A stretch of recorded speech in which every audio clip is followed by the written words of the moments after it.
जब जब जो जो होना है तब तब सो सो होता है। 94.3 माय एफएम पर मैं हूं विनी और चलो आज कुछ अच्छा सुनते हैं। सुनाती हूँ आपको एक सेठ जी की कहानी। बड़े रईस सेठ जी थे, अपनी बिटिया को बड़े नाजों से पाला था उन्होंने। बिटिया की शादी भी बहुत अच्छी बिजनेस फैमिली में करी, सब कुछ देखकर कि बेटी हमेशा खुश रहे। लेकिन कहते हैं ना कि आपके भाग्य में जो नहीं होता, आप लाख कोशिश कर लो वो आपको नहीं मिलता। बेटी के भाग्य में सुख समृद्धि नहीं थी और उसके चलते उसकी फैमिली को बिजनेस में बहुत बड़ा लॉस हुआ और काफी बुरे दिन उसके बाद उन्होंने देखे। काफी गरीबी उसने अपनी आंखों के सामने देखी। अब उस बेटी की माँ को ये देखकर बहुत दुख होता था। कई बार अपने पति से कहती थी कि आप दुनिया की मदद करते हो, अपनी बेटी की मदद करने के लिए कुछ क्यों नहीं करते? आइए हम उनको कोई नया बिजनेस खुलवा देते हैं, कुछ तो करें उनके लिए जिससे हमारी बेटी सुख से जी पाए। तो वो सेठ जी ये कहते हैं कि जब उसका भाग्य उदय होगा ना तो सारी कायनात उसकी मदद अपने आप कर देगी, तुम्हें थोड़ा सब्र रखना होगा। अब सेठानी उनकी बात तो सुन लेती, लेकिन माँ का दिल था। एक दिन जब सेठ जी घर पे नहीं थे और उनका दामाद घर आया और सेठानी के मन में ख्याल आया कि क्यों ना बिना बताए चुपके से इनकी कुछ मदद कर दूं। तो उन्होंने दामाद का आदर सत्कार करके कहा कि मैं तुम्हारे लिए मोतीचूर के लड्डू बना देती हूँ। 5 किलो शुद्ध देसी घी के मोतीचूर के लड्डू बनाए और अंदर छिपा दी सोने की अशर्फियां।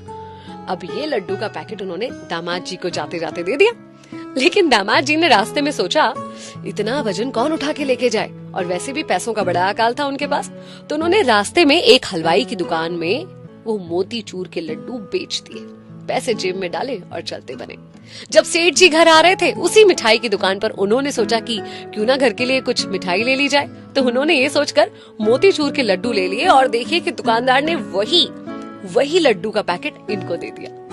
जब घर लाए सेठानी ने देखा ये तो वही पैकेट है। लड्डू फोड़ के देखे तो अशर्फियां निकली और उसने अपना सर पीट लिया। सेठ जी को सारी कहानी बताई। फिर सेठ जी ने कहा कि देखो मैंने कहा था ना कि जो भाग्य में होता है, जब भाग्य में होता है तभी मिलता है। ये सोने की अशर्फियां ना तो हमारी बेटी के भाग्य में थी और ना ही उस हलवाई के भाग्य में थी, इसलिए ये हमारे पास चलकर वापस आ गई। मैं ये नहीं कहती कि आप सिर्फ भाग्य पर विश्वास करने लगे या अपना कर्म करना बंद कर दें, लेकिन कोई चीज अगर अभी आपको नहीं मिल रही है तो हताश या निराश मत होइए, क्योंकि वक्त से पहले और भाग्य से ज्यादा किसी को कभी कुछ नहीं मिलता। ध्यान रखिए, कोई भी वक्त परमानेंट नहीं होता, चाहे वो अच्छा वक्त हो या बुरा वक्त हो। आज अच्छा है तो कल बुरा वक्त भी आएगा, और आज बुरा है तो ये कट जाएगा और कल अच्छा वक्त फिर आएगा। झूला जितना पीछे जाता है उतना ही आगे भी जाता है। तो अगर झूला पीछे जा रहा है तो सब्र रखिए, उतना ही आगे भी जरूर जाएगा।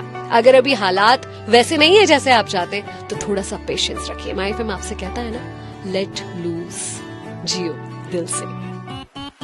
चलो आज कुछ